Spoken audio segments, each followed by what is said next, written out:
Hi, this is Amir Anzur, Dean of Webpreneur Academy. And now I'm going to talk about my second weapon of influence from the book Influence, Science and Practice by Robert Cialdini. And this second weapon of influence is called commitment and consistency. So we as humans like to honor things that we've committed to, especially in public. So for instance, if you go to a sales meeting, oftentimes they'll go through a series of questions.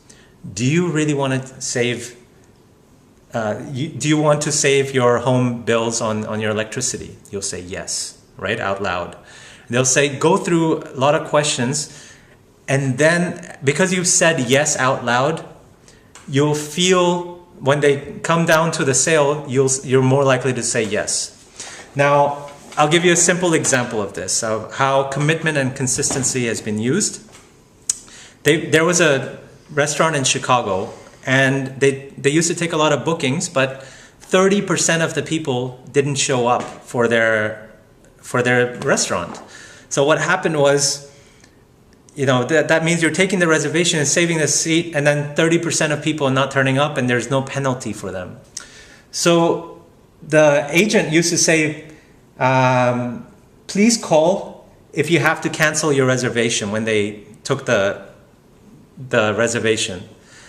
They just changed 2 words in that sentence, and they dropped their no-shows by 1/3. So instead of 30% not showing up, it was closer to 8% that didn't show up.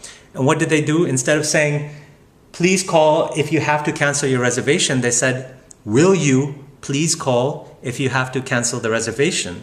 Now the customer had to say yes. And because they've said yes, even though it doesn't make any more difference, but they've publicly stated yes to another person and they've made a commitment, they're much more likely to honor it, right? So you can use that when you next time you notice people will ask for that little commitment.